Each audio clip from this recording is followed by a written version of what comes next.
Vào tháng 7 năm 2024, công chức viên chức Việt Nam vui mừng vì chính thức được tăng lương.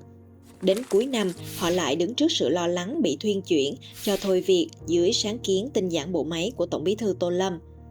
Tinh giản bộ máy không phải là sáng kiến mới và cũng không phải là sáng kiến dễ thực hiện.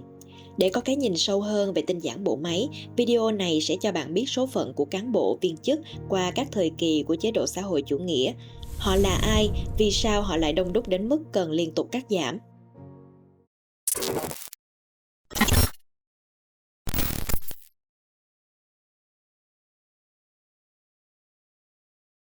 Bộ máy đầu tiên.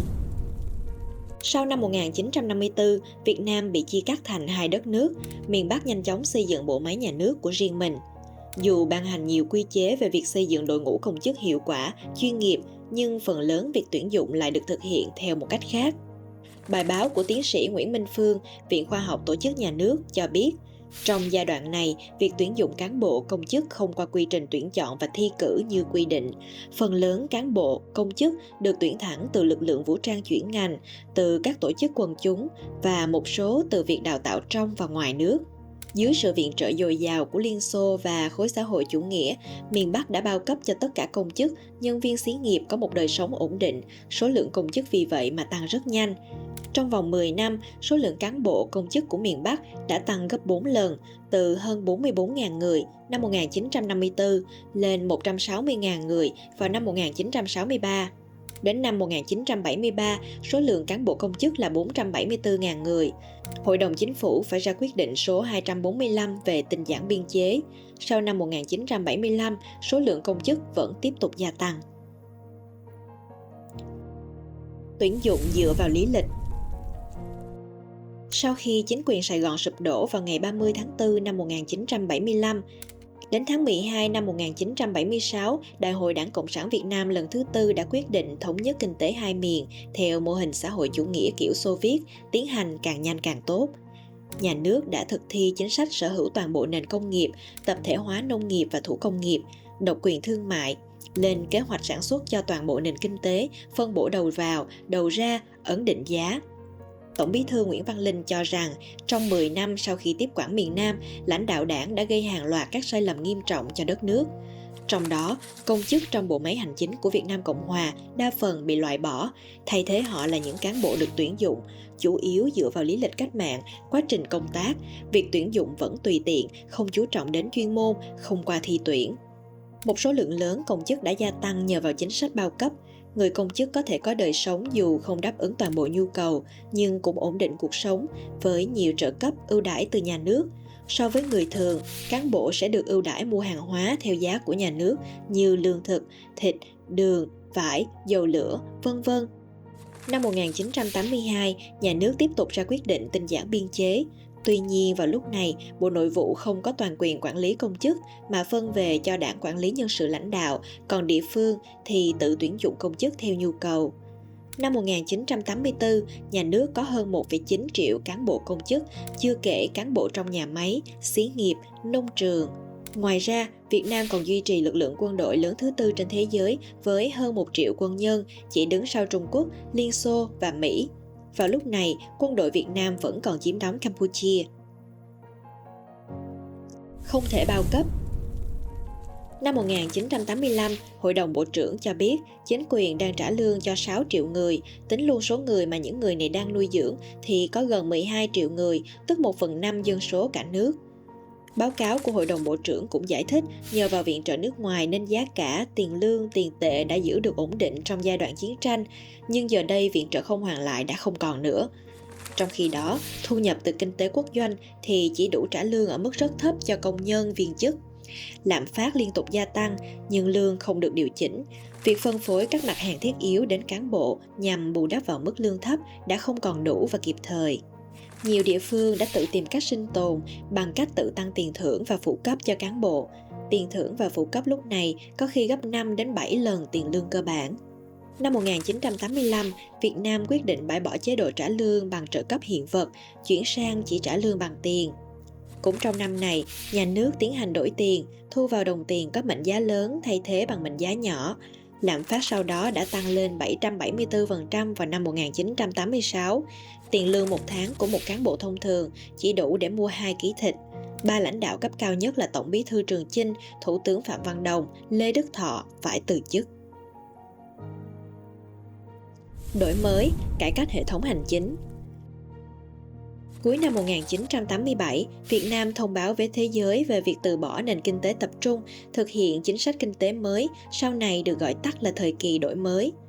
Nguyễn Văn Linh, người từng bị loại bỏ khỏi Bộ Chính trị vào năm 1982 vì không tán thành việc cải tạo nhanh chóng miền Nam theo hướng xã hội chủ nghĩa, nay trở thành tân Tổng bí thư, lãnh đạo thời kỳ đổi mới cùng với Võ Chí Công, Võ Văn Kiệt. Việc cải cách hành chính công, sắp xếp lại công chức được xem là một phần quan trọng trong công cuộc đổi mới. Số lượng công chức đã giảm xuống còn 1,2 triệu người vào năm 1987 và xuống còn 1 triệu người vào năm 1993. Đồng thời, nhà nước dừng bao cấp các dịch vụ công. Tiền lương bắt đầu được tính toán lại để cán bộ lúc này cũng có thể trả một phần chi phí cho các dịch vụ công như y tế, giáo dục. Năm 1993, chính quyền thực hiện cải cách tiền lương, ấn định lương cơ bản cho công chức là 120.000 đồng. Một nghiên cứu năm 2005 cho biết, việc từ bỏ hệ thống trả lương theo kiểu bao cấp chuyển sang trả lương bằng tiền mặt, đồng nghĩa với việc trả lương cho công chức sẽ lấy từ ngân sách mà nhà nước thu được từ tiền thuế. Tuy nhiên, hệ thống thuế của Việt Nam vào thập niên 1990 vẫn còn rất mới mẻ.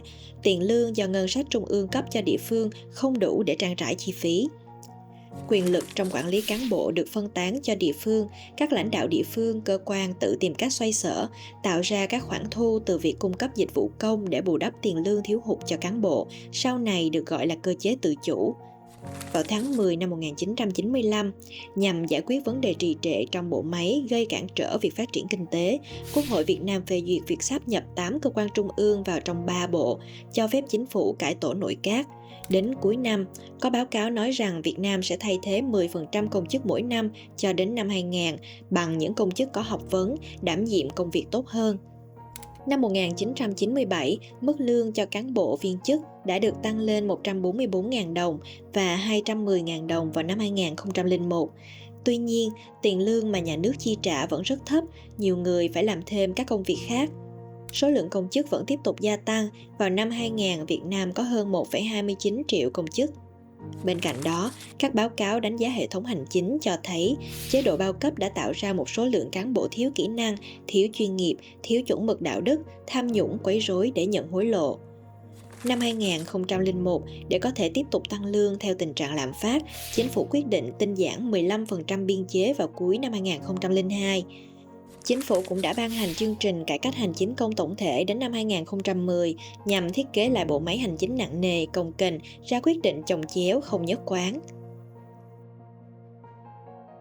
Cải cách ì ạch. Năm 2003, tiền lương của cán bộ viên chức đã được tăng thành 290.000 đồng một tháng và 380.000 đồng vào năm 2004. Đối với mức tăng lương này, một nửa do ngân sách nhà nước đảm bảo, một nửa còn lại do ngân sách thu được tại địa phương.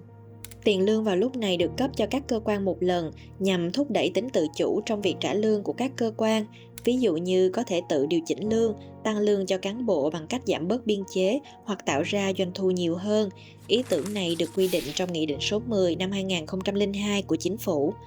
Ngoài việc trả lương cho cán bộ hành chính, đơn vị sự nghiệp, ngân sách Việt Nam còn gánh nhiều khoản trả lương khác. Vào năm 2006, lực lượng quân đội của Việt Nam tuy đã giảm từ 1 triệu người xuống còn 455.000 người, nhưng vẫn là lực lượng quân đội lớn nhất ở Đông Nam Á. Bên cạnh đó, nhà nước còn duy trì một lực lượng công an hùng hậu, được giữ bí mật tuyệt đối về số lượng. Tiền lương của lực lượng này không chỉ đến từ ngân sách nhà nước mà còn đến từ các hoạt động kinh tế mà nhà nước ưu tiên cho quân đội và công an tham gia. Mặt khác, nhà nước còn phải dành ngân sách trợ cấp cho người có công với cách mạng. Số lượng những người này lên đến hơn 9 triệu người vào năm 2021, trong đó 1,4 triệu người được nhận tiền hàng tháng, một năm tiêu tốn hơn 30.000 tỷ đồng. Dù thực hiện chính sách tinh giản biên chế, nhưng số lượng công chức, viên chức vẫn tăng. Bộ Nội vụ cho biết nguyên nhân là do người đứng đầu cơ quan không dám cắt giảm biên chế vì nể nang, ngại va chạm, muốn giữ ổn định tổ chức. Đến năm 2014, Phó Thủ tướng Nguyễn Xuân Phúc cho biết có 2,8 triệu người là cán bộ, viên chức. Dù chính quyền đặt ra nhiều mục tiêu hào nhoáng về tinh giản bộ máy, nâng cao chất lượng cán bộ, nhưng việc thực hiện lại không đạt được yêu cầu. Cán bộ đông, chất lượng kém, tiền lương thấp, tuyển dụng tùy tiện, tham nhũng nhiều vẫn là vấn đề được nêu trong báo cáo cải cách hành chính công năm 2021. Báo cáo này cũng nói rằng việc tổ chức cơ quan cấp bộ vẫn còn rất cồng kềnh, không có sự thay đổi từ năm 2007, trong khi có thể tinh giản, giảm số lượng biên chế. Đây có thể là lý do sau khi nhậm chức Tổng Bí thư, Đại tướng Tô Lâm đã yêu cầu tinh giản biên chế ở cấp trung ương, bao gồm việc sáp nhập, đóng cửa các cơ quan, giảm biên chế ở các cơ quan trung ương và dự kiến sẽ sớm tiến hành tương tự ở 63 tỉnh thành. Trên thực tế, việc cải cách bộ máy hành chính là công việc rất phức tạp, ảnh hưởng đến hoạt động của cả nước. Việc cải cách trong lịch sử được tính bằng thập kỷ. Trong khi đó, Tổng Bí thư Tô Lâm muốn cải cách bộ máy nhà nước trong một thời gian rất ngắn. Liệu sáng kiến này có thành công, số phận của các cán bộ công chức Việt Nam sẽ ra sao? Cảm ơn bạn đã xem video của Luật Khoa. Hãy bấm theo dõi kênh YouTube của Luật Khoa để xem những video mới nhất. Bạn cũng có thể đăng ký thành viên miễn phí tại đường link trên màn hình để đọc những bài viết mới nhất của Luật Khoa về rất là nhiều các chủ đề khác nhau qua email. Hẹn gặp lại các bạn trong những video kế tiếp.